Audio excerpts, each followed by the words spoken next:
Grammar rule का जो आज हम सवाल सॉल्व करेंगे वो हमारे सामने ये मौजूद है। एक सवाल मैं कराऊँगा, एक सवाल आप लोग सॉल्व करेंगे, सही है?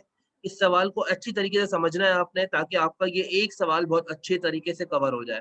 और ये वो क्वेश्चन है जो कि बहुत ही सिंपल और आसान होता है, हर बच्चा इसको बआसानी सॉल्व कर लेता है, बट इसकी लॉजिक अगर आपके ज़हन में नहीं रहेगी तो आप इसको सॉल्व नहीं कर पाओगे। इस सवाल को सॉल्व करने के लिए क्या लॉजिक है, क्या प्रोसीजर है वो मैं आपको समझा रहा हूँ। First please copy this question और जब मैं समझाऊँ तो उस वक़्त सिर्फ़ समझिएगा, उसके बाद फिर आपने कॉपी करना होगा, सही है? पहले इस क्वेश्चन को कॉपी कर लीजिए, क्रैमर रूल का, देन मैं जब तक आप लोग के सामने बल्कि मैं क्वेश्चन भी आपके सामने लिख देता हूँ ताकि आसानी रहे आप लोग को। 3x + 2y = 54 क्वेश्चन लिख रहा हूँ मैं, 3x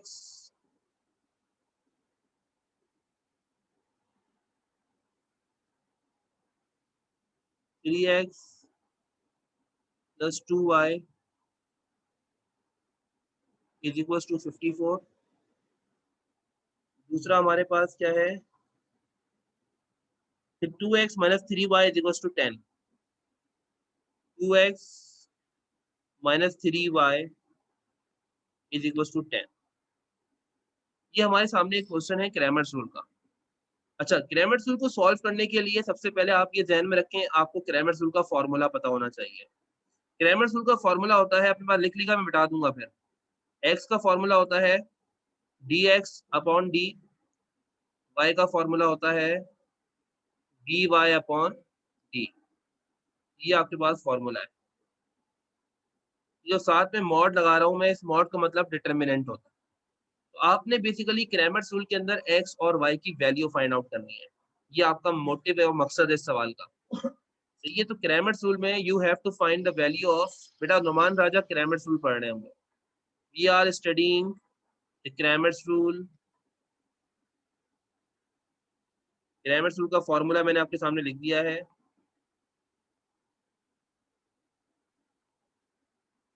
x और y हमने बेसिकली मालूम करने होते हैं, ये फॉर्मूला है।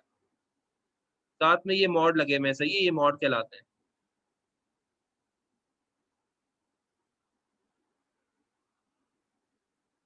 ये मॉड कहलाते हैं। ये आपके सामने फॉर्मूला आ गया, आप नोट कर लिया फॉर्मूला आप लोगों ने? क्वेश्चन का सॉल्यूशन स्टार्ट करें हम लोग। एक चीज ध्यान में रखना कि क्रैमर रूल सॉल्व करने के लिए सबसे पहले हमें डी मालूम करना होता है। डी का मतलब होता है डिटर्मिनेंट। डी का मतलब क्या है? डिटर्मिनेंट। यानी कि जो डी होता है डिटर्मिनेंट, वो दोनों के लिए कॉमन होता है। आप एक्स निकालें या वाई निकालें, डी दोनों के लिए सेम होता है, एक ही होता है। तो डी आपको एक ही बार निकालना होता है, सही है? अब मैं इसका सोल्यूशन स्टार्ट करता हूँ, देखिएगा जरा आप लोग। सोल्यूशन करने के लिए सबसे पहला काम आपको क्या होता है, स्टेप याद रखिएगा। पहला स्टेप ये होता है कि फर्स्ट स्टेप में आप लोगों ने अपनी इक्वेशंस को कन्वर्ट करना होता है मैट्रिक्स फॉर्म में। अभी जो हमारे पास दो इक्वेशंस गिवन है, first you will convert these equations in the matrix form, और after conversion in the matrix form you will find the value of d, then dx, then dy। सही है बेटा? तो ये स्टेप्स हैं हमारे। तो पहले हम अपनी इक्वेशंस को डिटर्मिनेंट यानी कि सॉरी मैट्रिक्स फॉर्म में कन्वर्ट करेंगे। मैट्रिक्स फॉर्म में कन्वर्ट करने के लिए क्या करना है, देखिएगा। मैट्रिक्स फॉर्म में कन्वर्ट करने के लिए आपने सबसे पहला काम, यहाँ पे आपने एक 2/2 का मैट्रिक्स बनाया, एक 2/1 का मैट्रिक्स बनाया, और आखिरी वाला भी 2/1 का मैट्रिक्स बनाया। इस तरह से आपने पहले तो ये मैट्रिक्स बना लेने। उसके बाद फिर इन मैट्रिक्स में आपने क्या करना है, आपने वैल्यू एक्स और वाई इनको छोड़ दें। एक्स और वाई को छोड़ने के बाद जो नंबर्स रिमेनिंग बचेंगे, बाकी बच्चों को आवाज मेरी क्लियर आ रही है? मेरी तरफ से तो 100% फुल है आवाज। अब्दुल देखिए आपके पास से आवाज स्लो तो नहीं हुई भी?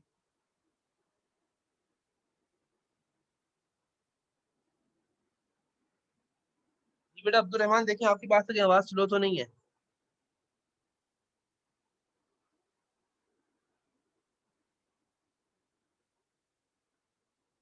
ओके, अभी देखें सही आ रही है आवाज?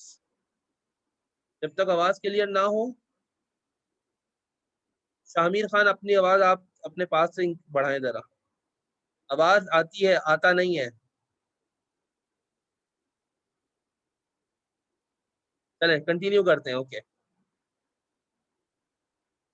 अब देखिए, आपने ये ध्यान में रखना है कि एक्स वाई हमने नहीं लिखना, मैट्रिक्स के अंदर आपने एक्स और वाई नहीं लिखना, सिर्फ एक्स और वाई के जो कोफिशिएंट्स हैं वो लिखने होंगे। एक्स के कोफिशिएंट है 3 2, वाई के कोफिशिएंट है 2 और -3।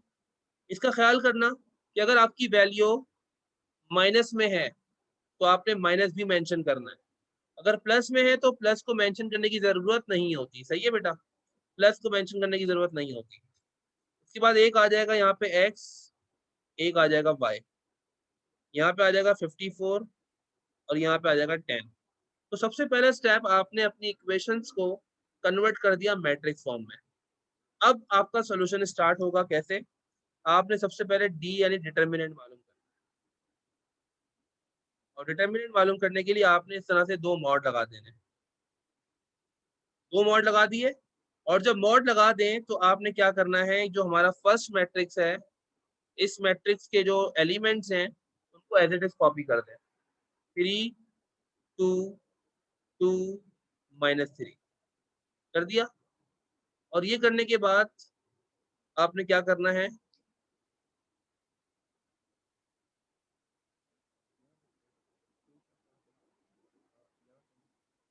पिक्सल पड़ जाएंगे उसमें। अच्छा देखिए, इसमें हमने क्या करना है, अब हमारे पास इसको हमने डिटर्मिनेंट को सॉल्व करना है। याद रखिए, डिटर्मिनेंट को सॉल्व करने का एक रूल होता है कि आपने अपने नंबर्स को क्रॉस मल्टीप्लाई करना होता है, और बीच में यानी कि सेंटर में जो साइन है वो माइनस का आता है। ये रूल याद रखिएगा। जब भी डिटर्मिनेंट सॉल्व करें आपने क्या करना होगा, आपने अपने नंबर्स को क्रॉस मल्टीप्लाई करना है और सेंटर में माइनस का साइन पुट करना है। सही है बेटा, तो अब क्या करेंगे, इनको क्रॉस मल्टीप्लाई करते हैं। 3 × -3 सेंटर में साइन आएगा माइनस का, और 2 × 2। तो अब इसका आंसर हमारे पास क्या बनेगा, इसको अगर हम सॉल्व करते हैं तो हमारे पास इसका आंसर क्या बनेगा बताइए। यहाँ पे हमारे पास आ जाएगा 3 × -3 -9। शुरू में अगर इधर देखें माइनस है, याद रखिए ये वाला माइनस कभी भी आगे वाले से मल्टीप्लाई नहीं होता। आपके पास ये जो माइनस लिखा हुआ है, इसके शुरू में प्लस है, इधर माइनस है, प्लस माइनस माइनस, -9 आ गया। फिर ये वाला माइनस अगर इधर इधर माइनस, यानी कि अगर इन केस हमारे पास आगे वाले ब्रैकेट में माइनस होता तो हम माइनस माइनस क्या करते, प्लस कर देते। लेकिन अभी हमारे पास आगे वाले ब्रैकेट में माइनस नहीं है, तो आपने फिर इसको माइनस माइनस प्लस नहीं करना, ये माइनस एज इट इज रहेगा। 2 × 2 = 4 हो गया। अब क्या करेंगे हम लोग, डी हम फाइंड करने के लिए इसका आंसर लिखेंगे -9 -4। जब भी दो साइन माइनस के होते हैं तो हमेशा याद रखें प्लस किया जाता है, और साइन आपका माइनस का ही मेंशन होगा। तो ये आ जाएगा -13। तो यहाँ पे हमारे पास डी की वैल्यू आ जाएगी -13। यहाँ तक मेरे साथ साथ कॉपी कर लें आप लोग। जी बेटा, Anabia and Maryam, very good, शाबाश, गुड आंसर। तो हमारा डी का जो आंसर है वो कैलकुलेट हो गया है। ये हमारे पास है -13। जब डी कैलकुलेट हो जाए उसके बाद फिर आपने डी एक्स और डी वाई कैलकुलेट करना है। जो बच्चे लिख नहीं रहे काइंडली स्क्रीनशॉट ले लें एटलीस्ट आप लोग, कि आपके पास जो है वो ये टॉपिक मिस ना हो, आपके पास तमाम कैलकुलेशंस आपके पास आ जाएं। डी मालूम करने के बाद मुझे डी एक्स और डी वाई मालूम करना है। अगर आपने यहाँ तक लिख लिया हो तो मैं आगे पेज पे चले जाऊँ। 1 मिनट नोमान बेटा वेट।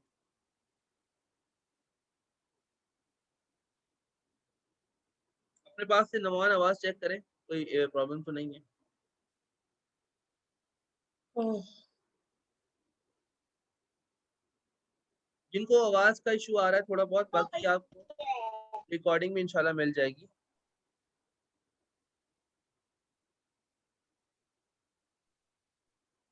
देखिए अब सही आवाज आ रही है नोमान?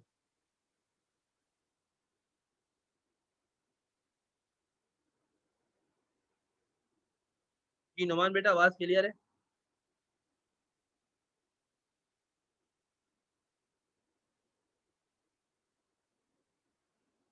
सबको आवाज क्लियर आ रही तो बताएं मुझे, मैं आगे कंटिन्यू करूं फिर।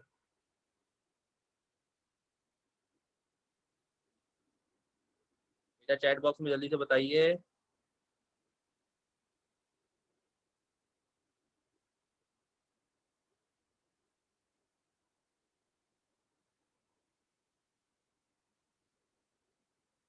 अच्छा जी, चलिए मैं कंटिन्यू कर रहा हूँ आगे पे। अब देखिए, अच्छा बेटा मैंने नेट जो है ना रीस्टार्ट किया, आप लोग को शायद आवाज क्लियर नहीं आ रही थी, अभी आवाज क्लियर आ रही है आप लोग को? जल्दी बताइए, आवाज क्लियर है आप लोगों को?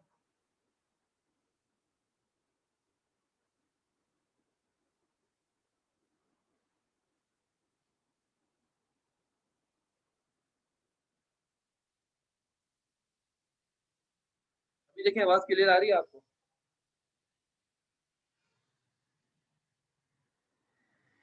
जी बेटा देखिए आवाज क्लियर है, आपको मसला तो नहीं आ रहा?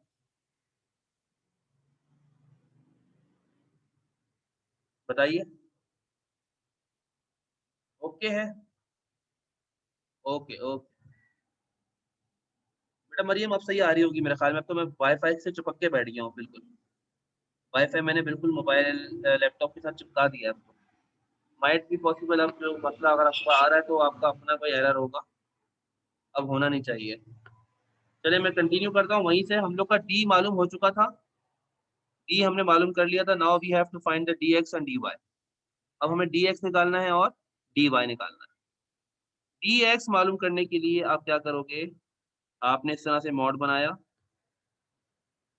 मॉड बनाने के बाद अब क्या करेंगे, डी एक्स के अंदर आपने कौन से नंबर लिखने हैं वो देखिएगा। देखिए मेरा डी एक्स में आपने कौन से नंबर लिखने हैं वो देखें। जो हमारे पास मैट्रिक्स है ना, इस मैट्रिक्स में हमारे पास ये जो इक्वेशन गिवन थी, इसमें देखें एक्स वाले नंबर कौन से हैं हमारे पास, 3 और 2। याद रखें डी एक्स में आपने एक्स वाले नंबर पुट नहीं करने, उनकी जगह क्या पुट किया जाएगा, उनकी जगह इज इक्वल टू के बाद वाले नंबर पुट किए जाएंगे। एक्स की जगह पे आ जाएगा 54 और 10। बाकी 2 और -3 अपनी जगह कांस्टेंट रहेगा, इसको हमने टच नहीं करना। सही है, तो आ जाएगा 54 10 2 और -3। यहाँ पे हम क्या पुट करेंगे, 54 10 और 2 -3 एज इट इज कांस्टेंट रहेगा। जो हम dx में काम कर रहे हैं एज इट इज फिर dy में भी करेंगे। ये आपने नीचे लिखना होगा, सही है, मैं आपको समझाने के लिए साथ लिख रहा हूँ ताकि आप मिस्टेक ना करें।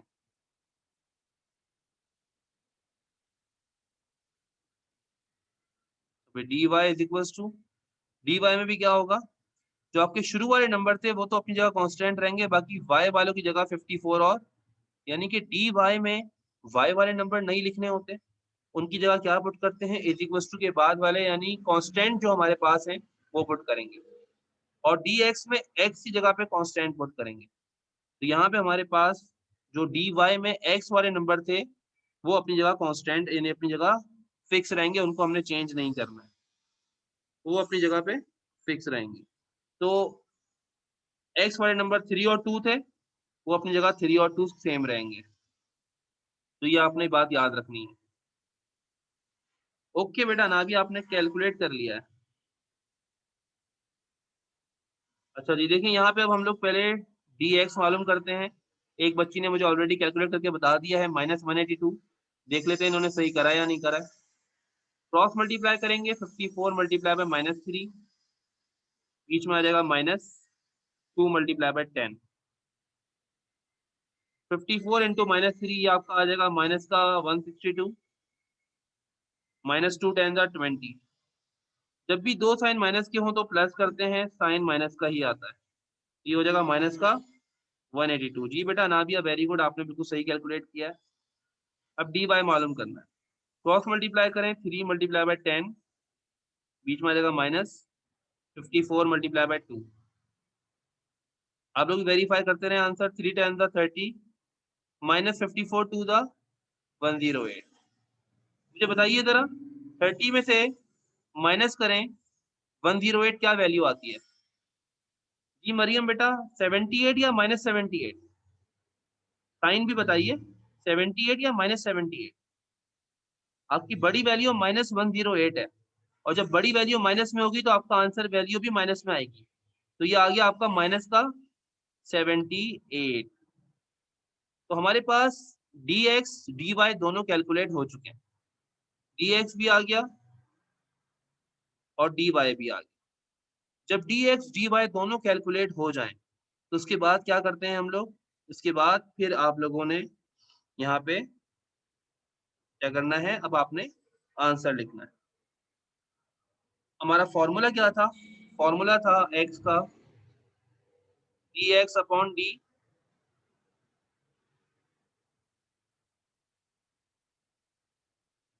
x का हमारे पास फॉर्मूला था dx अपॉन डी, और y का फॉर्मूला था dy अपॉन डी। दोनों हमने कैलकुलेट कर लिए। dx की वैल्यू हमारे पास आई है -182, -182, और d की वैल्यू आई है -13। y निकाल रहे हैं, dy की वैल्यू आई है -78, d की वैल्यू आई है -13। अगर आपको ऊपर भी माइनस हो नीचे भी माइनस हो तो माइनस से माइनस कैंसिल हो जाता है। बचा 13 1 13। 13 के टेबल में 182 कब आता है बताइए जरा, 13 के टेबल में 182 कब आता है? 14 जा। जी बेटा वेरी गुड। यानी कि 13 14 जा 182, और 13 1 13, 13 के टेबल में 78 कब आता है? 6 जा। जी बेटा वेरी गुड। तो किसी को अगर टेबल याद नहीं है तो आप कैलकुलेटर का यूज कर सकते हैं। आप कैलकुलेटर में 182 डिवाइड बाय 13 करेंगे तो आपका आंसर आ जाएगा 14, डायरेक्ट आ जाएगा। आपको इतनी जिद्दतें और इतनी मेहनत करने की जरूरत पर नहीं है। और यहाँ पे 6 आंसर आ जाएगा। बेसिकली ये जो आंसर आपके आए हैं ये एक्स और वाई के आंसर हैं, they are called solution sets.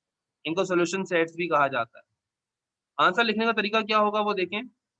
Answer लिखने का तरीका होगा hence X comma Y is equals to 14,6। इतना याद रखिएगा कि आपके पास जो है ना एक्स कॉमे से पहले आता है, वाई कॉमे के बाद लिखा जाता है। तो ये क्या हो जाएगा आपका, ये आपका आंसर हो गया। कॉपी कर लें इसको आप लोग जल्दी से, शाबाश। जी बेटा नादिया गुड। कॉपी कर लें इसको आप लोग। मैं आपको फिर एक सवाल मजीद देता हूँ जिसको आपने सॉल्व करना होगा। ये कॉपी कर लें आप लोग। मैं आपको मजीद एक सवाल देता हूँ, देखते हैं कौन बच्चा सॉल्व करता है उसको।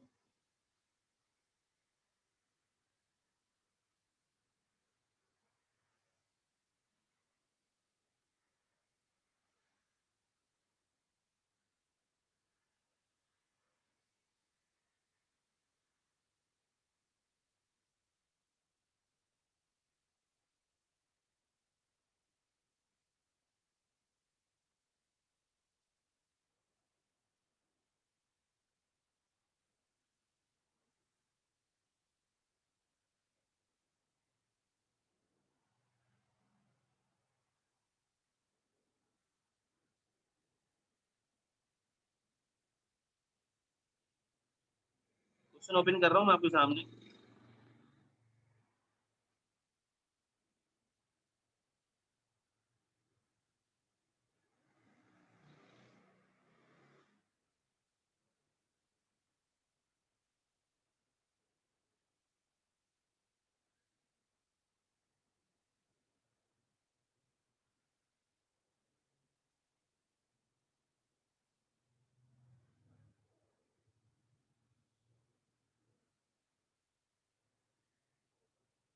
आपकी ग्रैंड टेस्ट किट का एक क्वेश्चन है।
कॉपी कर लिया तो आप लोग काइंडली मुझे बता दें मैसेज में।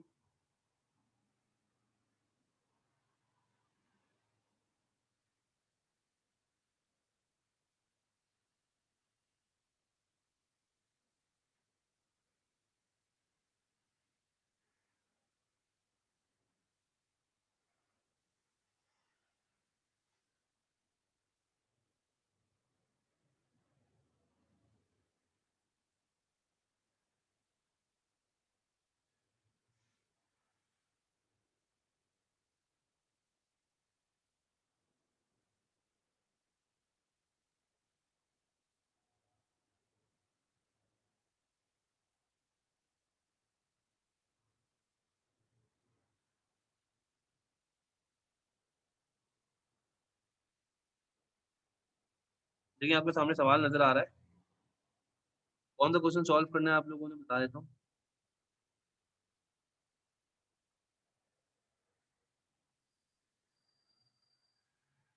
आपके सामने एक सवाल गिवन है ग्रामर टूल का, ये सवाल आपने सॉल्व कर, सॉल्व करके मुझे जल्दी से आंसर बताएं, मैं वेट कर रहा हूँ आपके आंसर्स का। ये क्वेश्चन आप लोगों ने सॉल्व कर, जल्दी से बेटा, क्लास वर्क है आपका ये, जल्दी। कल हम लोग इनवर्स पढ़ेंगे इंशाल्लाह और डिटर्मिनेंट, कल वाली क्लास में इनवर्स और डिटर्मिनेंट पढ़ेंगे। शामिर खान ऑलमोस्ट खत्म हो चुके हैं, बस आखिरी आखिरी चल रहा है आप लोग का बस। इनवर्स डिटर्मिनेंट कल पढ़ेंगे, मैट्रिसेस में ऑलमोस्ट हमारे पास ये माइंड अप हो जाएगा। उसके बाद फिर हम रिमेनिंग कुछ एमसीक्यूज देखेंगे इंशाल्लाह। सॉल्व करें बेटा जल्दी, शाबाश, आपके सामने मैंने क्वेश्चन लिख दिया है, क्वेश्चन आपकी स्क्रीन पे शो हो रहा है, इसको सॉल्व करके मुझे आंसर बताएं जल्दी से। आप लोग जो है चैट बॉक्स में मुझे इसके आंसर भेजें, या चाहें तो आप मुझे इसकी पिक्चर लेके व्हाट्सएप कर दें, जैसे आपको बेहतर लगे। किसी को कोई चीज समझ ना आ रही हो तो वो पूछ सकता है।